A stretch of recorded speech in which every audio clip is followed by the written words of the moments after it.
SwayamPrabha. Digital India. Educated India.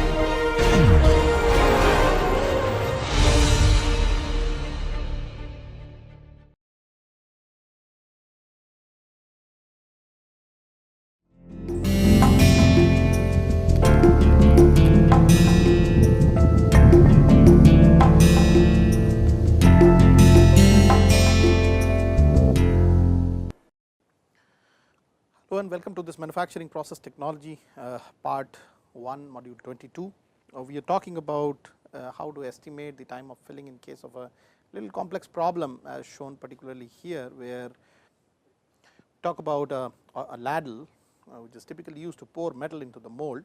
So, the figure on the right shows this ladle and it has an internal capacity height of 1.2 meters, has a 45 degrees tapered nozzle.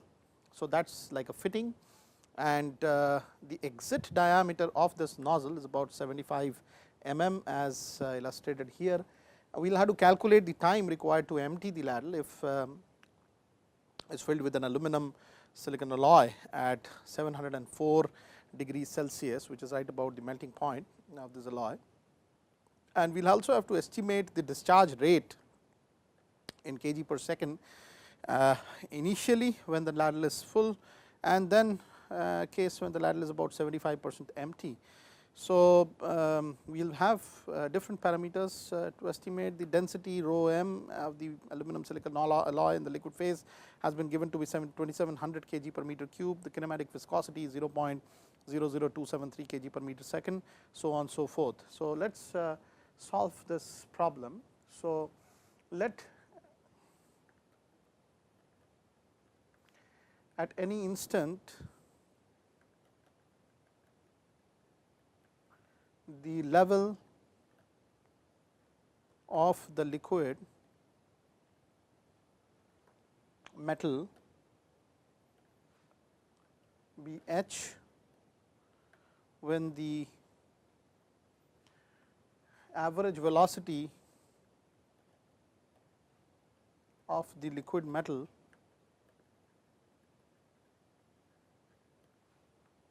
through the nozzle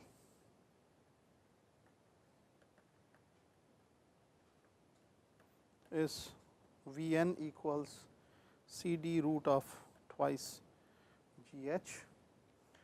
The mass flow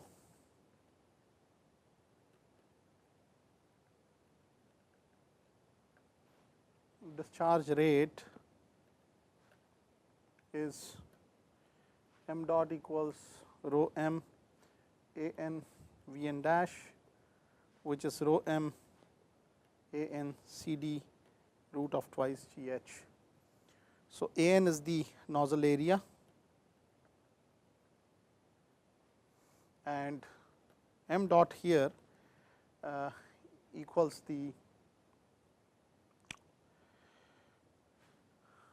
total density of the metal times of, let us say, the area of the ladle times of the rate at which the nozzle is emptying. So, if this height be considered to be h and the rate at which it is emptying is considered to be dh by dt, then AL times of dh by dt would really be the amount of flow out of the liquid metal which would happen as a function of time at the instance t, and minus rho m times of AL times of dh by dt is the mass flow out of the nozzle here as shown. So, this really is equivalent to the area of the nozzle times of the discharge velocity, which is C d twice G h root. Okay.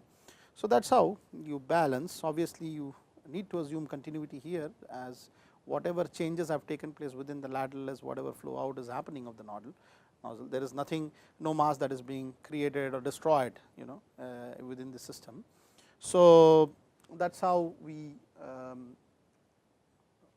formulate the characteristic equation to solve this problem, and we say that minus dh by dt equals a n by a l C d times of twice G h root.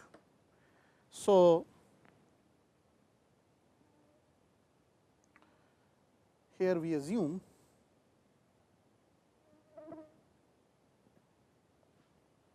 that C D is remaining constant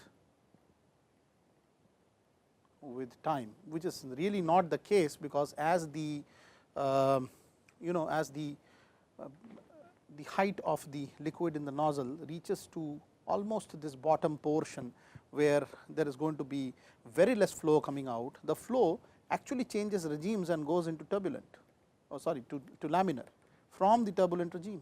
I will just show you this in by virtue of calculation, that corresponding to a very small height of the liquid within the ladle, the flow would change from turbulent to laminar. Okay.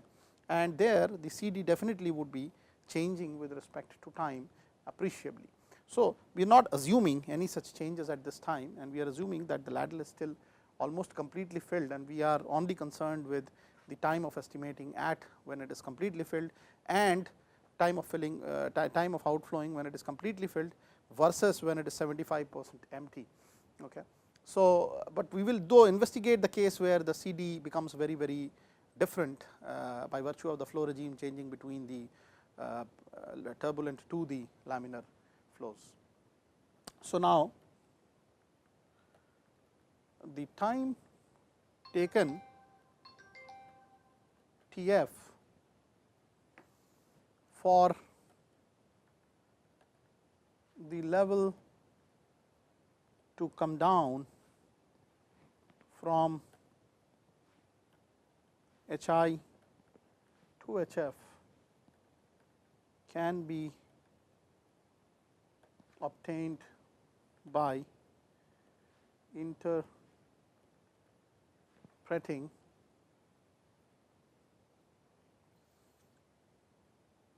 T from this equation here, equation 1 from 1. So, let us look at it. We have integrating on both sides, integral dh as the height varies or divided by root of h as borrowed from equation 1, where as the height varies from an initial height to a final height, h I is the initial height and h f is the final height, becomes equal to a n by a l times of C D times of root 2 g 0 to time of filling T f dt. Okay. So, this becomes equal to twice root of h I minus root of h f becomes equal to a n by a l times of C D root 2 g T f, and thus T f becomes equal to twice by g whole under the root a l by a n times of 1 by C D times of root h I minus root h f. So, let us take h equals h I equals 1.2 meters. So, C D equals 1 when we are considering no friction. I think I had illustrated it sufficiently earlier, and V n for the first iteration. So, this is the first iteration, can be estimated as root 2 g h as 4.85 meters per second. Just as in the previous example, let us calculate the Reynolds number here. It is 2700 times of 4.85 velocity times of 0.075 divided by 0.00273, which becomes 3.6 10 to the power of 5. So, very large, and the flow is in the turbulent range again. So, by virtue of the flow being in the turbulent range, again the Reynolds number is amazingly large actually in this case. So, the flow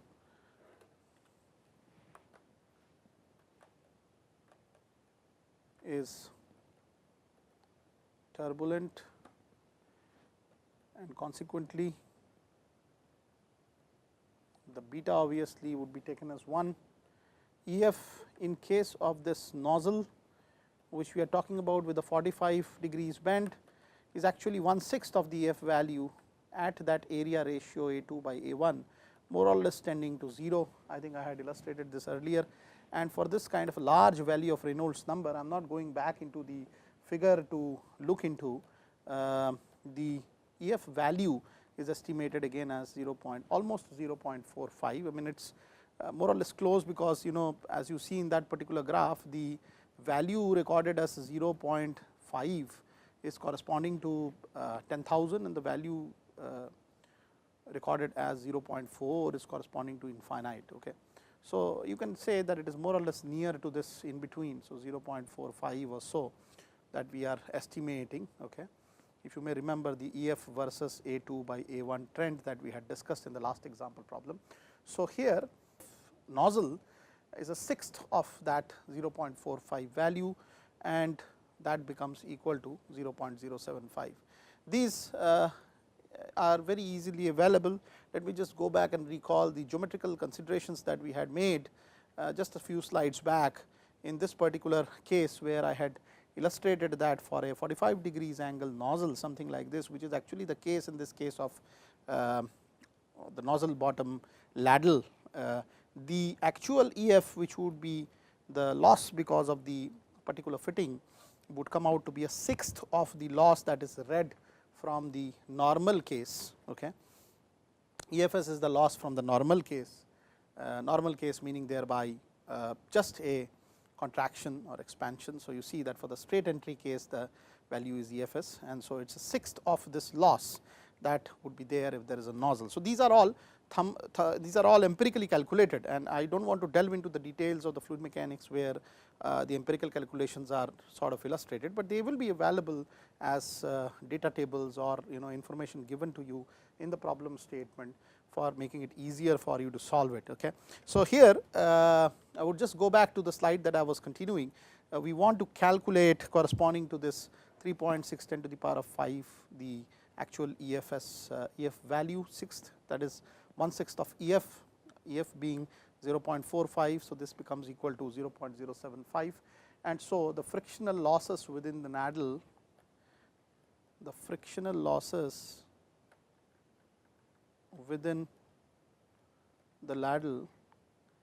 are very minuscule, particularly because of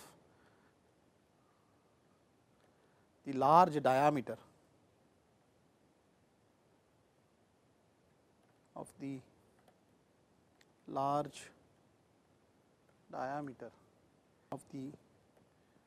ladle. So, physically what happens is that, as you know, that this frictional factor would be given as 4f V3 square times of L by D plus L by D equivalent, right. So, in this particular case, I guess the length of the smaller area, which is the nozzle, is too short, so L is much smaller in comparison to the D, and so even if it is L by D equivalent or L by D, I think the values are insignificant.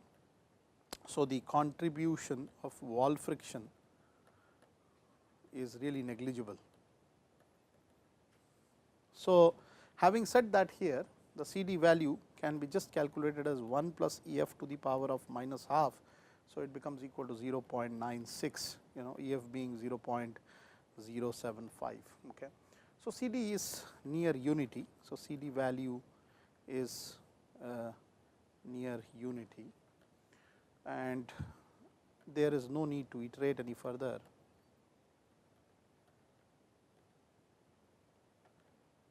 So, approximately you can say that from the frictionless case, there is almost a 4% change in the CD value.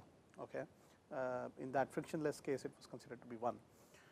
So, the essence here is that you have been able to estimate what is the V3 here, which is CD times of root 2 GH, and that way the CD is 0.96, as can be seen or obtained in this particular case. So, having said that, the other issue that we need to consider is what happens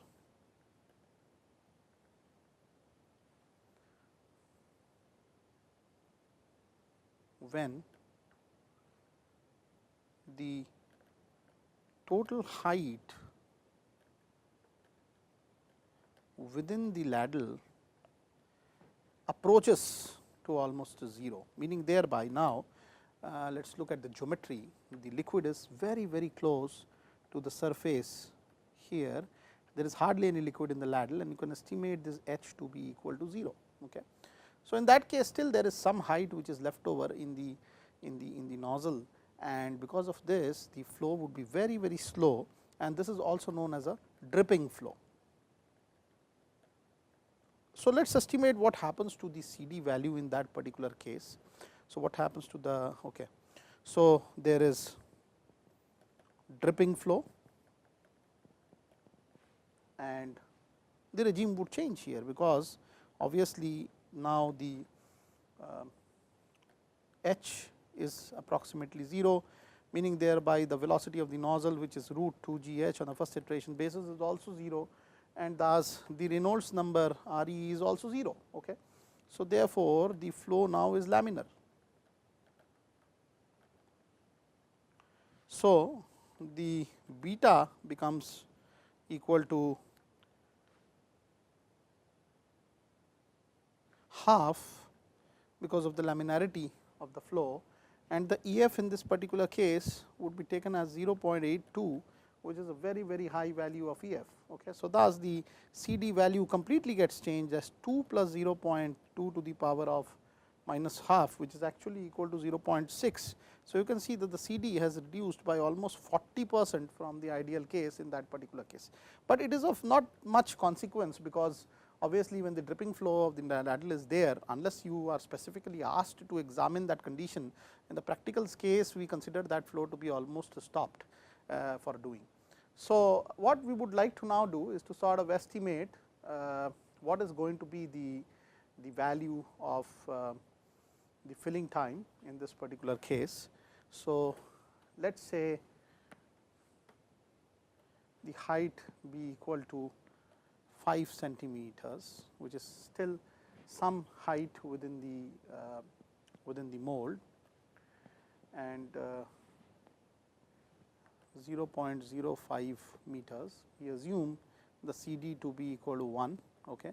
And we estimate that corresponding to this value and the case that we showed earlier, that is H is almost 0, is there going to be any change, or is the flow still going to be turbulent or laminar. So, that now you have a scenario where the ladle has completely emptied in one case where the flow becomes laminar, and there is some small height 5 centimeters which is kept there in the noddle in the ladle, and in that scenario what is going to be. And you will see that for even a small height case, the Reynolds number is going to be still laminar, still in the turbulent range. So, let us say V n in this particular case is root 2 g h, assuming no friction, is 1 meter per second, and with the 1 meter per second, if I estimate what is the Reynolds number value with such a high density of metal, okay, it comes out to be equal to 74,175. So, the flow is still turbulent. Okay.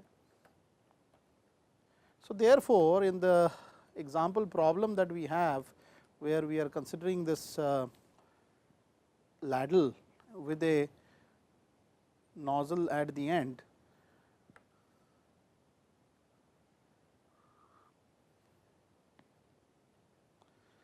the scenario tells us that corresponding to absolutely 0 height, height equals 0, the flow is laminar. But even if you consider a very small height of metal inside, which is height equal to 5 centimeters, the flow is still turbulent. Okay. So, the transition between turbulent to laminar is quite abrupt in this particular case. So, obviously, in that case we would now assume, with this kind of a flow condition, what is going to be the C d.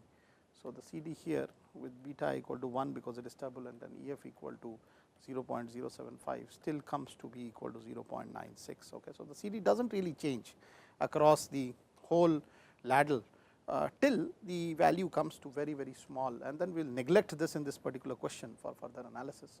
So, if the C d remains 0.96 for almost the entire period except the case that the height h tends to 0, and T f had been earlier obtained as twice by g whole under the root A l by A n 1 by C d root of h I minus root of h f, and A l being equal to pi by 4 times of the diameter square, diameter being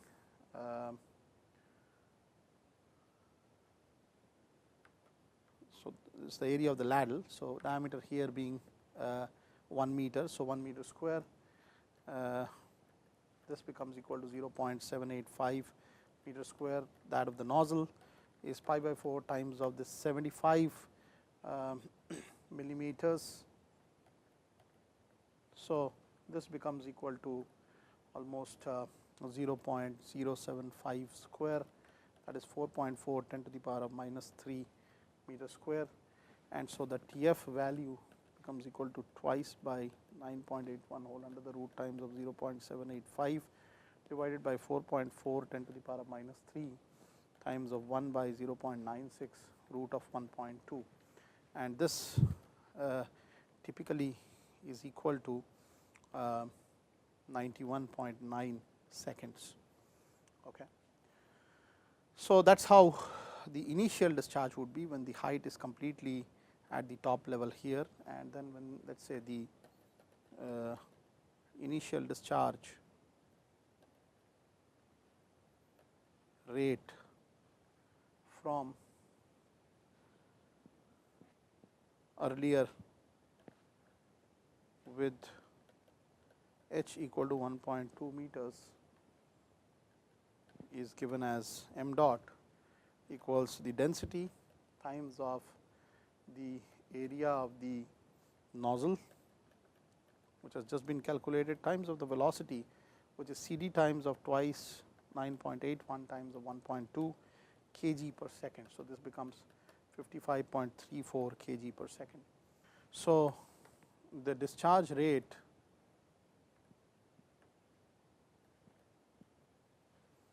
when the ladle is 75% empty, as has been asked, that is the height within the nozzle is about 25% of 1.2 meters is about 0.3 meters. So, in that event the m dot would again be 2700 times of the area of the nozzle times of the C d value twice g. G in this case is 9.81 meter per second. So, 2 times of 9.81 meter per second times of 0.3 meters. Okay. So, that becomes 27.67 kg per second. So, that is how the mass discharge rate would vary. So, earlier at the beginning of the flow, when the ladle is completely full, the mass discharge rate is 55.3 kgs per second, and it actually comes out to 27 kgs per second. So, it is about a half, almost a half or 50% of the flow, as the height varies between full height and 25% of the height. So, obviously, the flow rate is going to be different at different instances, and that is why h is a function of time that has been assumed at the beginning of this problem. So, I think I have more or less completed how you calculate iteratively such examples of flow discharge, and it is very important to estimate the flow of time, because in the total flow, the time of flow and time of filling, because the casting problem is really about a timely solidification, so that a desired grain structure can be obtained. So, this time of flow has to be balanced with the transfer and the grain growth time, which I am going to now from next module onwards do a lot of calculations and illustrations. So, the solidification time should be such that all the flow timing should be typically lesser by orders of magnitude than the solidification time. That is number one. Number two is that you should ensure that there is to be a flow delivery before the metal gets solidified into the mold. Okay. So, with this I would like to end this module, and in the next module we are going to learn some things about what would be the heat transfer at the mold metal interface, and how that varies as a function of different boundary conditions of the mold. So, thank you so much.